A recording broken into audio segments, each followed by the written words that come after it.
నిన్న ఇన్‌స్టాలో ఒక రీల్ చూశాను. ఒక అమ్మాయి ఏడ్చుకుంటూ ఒక వీడియో పెట్టింది. పెళ్ళైన అమ్మాయి భర్త, పిల్లలు, అత్త, మామ చక్కగా ఉన్నారు. అయితే ఆ అమ్మాయికి సింగర్ అవ్వాలని కోరికంట.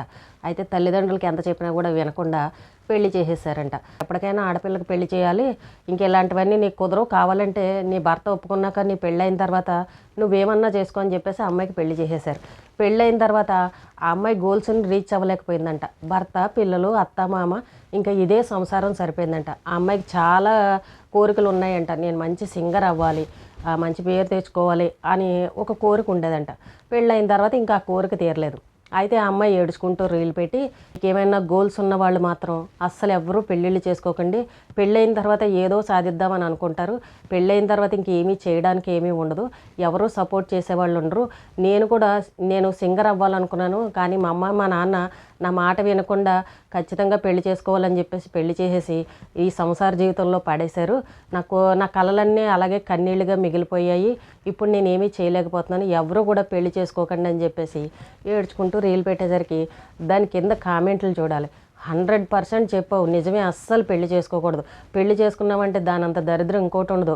ఇంకా పెళ్లి చేసుకున్నామంటే ఏమీ చేయలేము అని చెప్పేసి ఇంకా రకరకాలుగా నువ్వు చెప్పింది కరెక్ట్ అని చెప్పేసి చాలామంది కామెంట్లు పెట్టారు. ఇంకొంతమంది అమ్మాయిలే, నీకు ఎన్ని గోల్స్ ఉన్నా కూడా పెళ్ళైన తర్వాత కూడా చేసుకోవచ్చు. అది మీ భార్యాభర్తల మధ్య ఉంటుంది. నువ్వు పెళ్లి చేసుకునేటప్పుడే నీ భర్తతో మాట్లాడి నాకు ఎలా సింగర్ అవ్వాలని ఉంది, నీకు ఇష్టమేనా అని అడిగి పెళ్లి చేసుకోకపోయావా? పెళ్ళైన తర్వాత అయినా సరే నీ భర్తను కన్విన్స్ చేసుకుని చక్కగా ఇప్పటికైనా సరే నువ్వు అనుకున్నది జయించవచ్చు.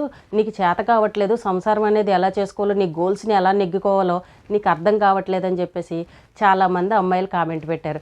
ఇంకొంతమంది పెద్దవాళ్ళు ఏమని చెప్పారనంటే, నువ్వు పెళ్లి చేసుకోవద్దని అంటున్నావు, అమ్మా నాన్న మనకు కూడా ఎప్పటికీ రారు. ఒక సొసైటీలో ఒక ఆడది ఒంటరిగా బతికింది అని అంటే ఎన్ని అవమానాలు భరించాలో అది నీకు అర్థం కాదు.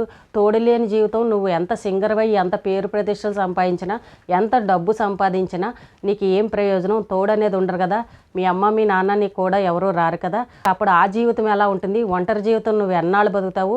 సొసైటీలో ఆడది ఒంటరిగా ఉంటే ఎలాంటి పరిస్థితులు ఎదుర్కోవాలో నీకు తెలియదమ్మా అని చెప్పేసి కొంతమంది అనుభవం ఉన్నవాళ్ళు పెద్దవాళ్ళు చెప్పారు.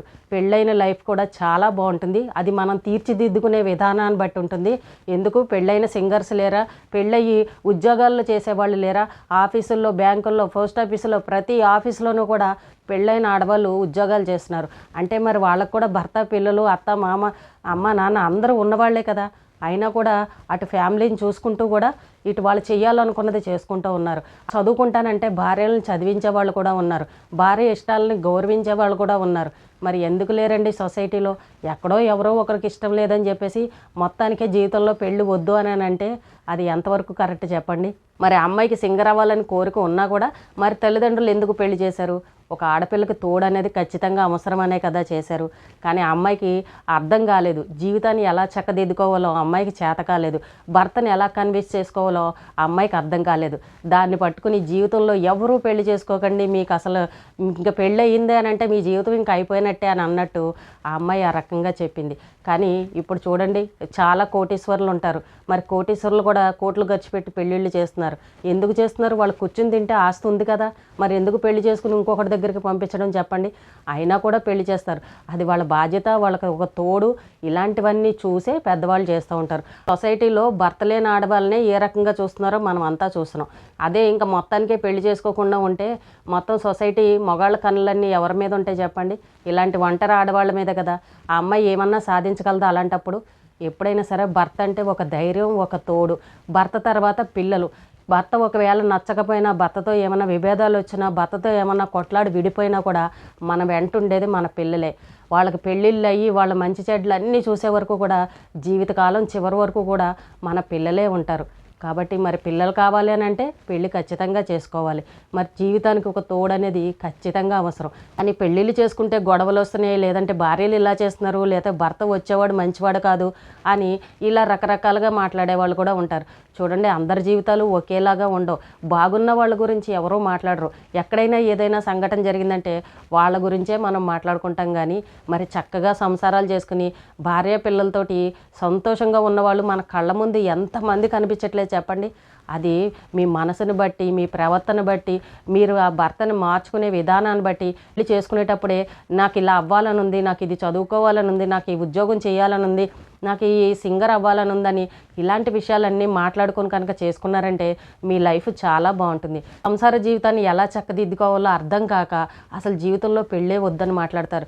ఇప్పుడు చూడండి, చాలామంది పెళ్ళిళ్ళు అయిన వాళ్ళు ఉంటారు. పెళ్ళైన తర్వాత నెక్స్ట్ ఏం కోరుకుంటారు చెప్పండి? ఒక 2-3 ఏళ్ల పాటు చక్కగా భార్యాభర్తలు హ్యాపీగా ఉంటారు. ఇంకా తర్వాత నుండి వాళ్ళ మనసంతా పిల్లల మీదకి వెళ్తుంది. మనకి ఇంకా పిల్లలు పుట్టట్లేదు, మనకి ఇంకా ప్రెగ్నెంట్ రాలేదు, ఆ డాక్టర్ దగ్గరికి వెళ్దాం, ఈ గుడికి వెళ్దాము, ఈ మనకి టెస్టులు చేయించుకుందాం అని చెప్పేసి హాస్పిటల్కి వెళ్తూ ఉంటారు.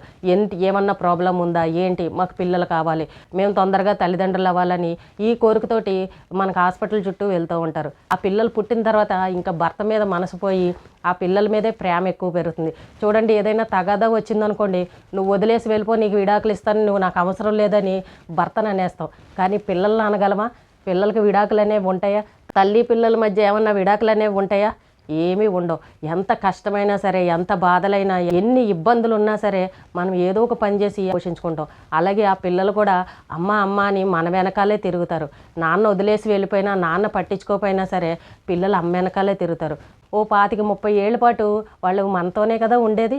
అప్పటికి మన వయసు ఎంత అవుతుంది? ఒక 40 ఏళ్ళు ఈజీగా వస్తాయి. అంటే మరి అంత అటాచ్మెంట్ అనేది ఉంటుంది పిల్లలతోటి.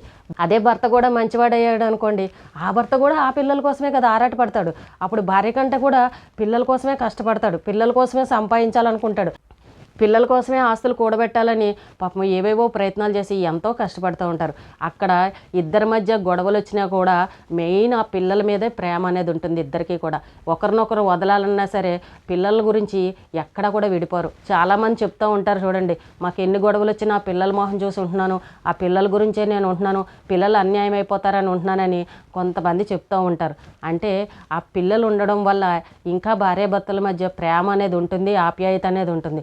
కాబట్టి ఇలాంటివన్నీ అర్థం చేసుకోకుండా జీవితంలో పెళ్ళే వద్దు అని అంటూ ఉంటారు. కానీ కొంతమంది ఏంటంటే, నాకు ఎవరూ వద్దు, నేను ఒంటరిగా బతుకుతాను, నాకు ఈ జీవితమే బాగుంది, నా దగ్గర తినడానికి డబ్బు ఉంది అని ఇలా గొప్పగా చెప్తూ ఉంటారు. కానీ అది కొంతవరకే బాగుంటుంది. కొన్ని రోజుల తర్వాత మనకి ఒక తోడు కావాలనిపిస్తుంది, మనవాళ్ళు అనేవాళ్ళు లేరే అని బాధ అనిపిస్తుంది. కానీ ఇంకా సమయం దాటిపోయి వయసు అయిపోయిన తర్వాత మనకు ఒక తోడు కావాలంటే దొరుకుతారా చెప్పండి?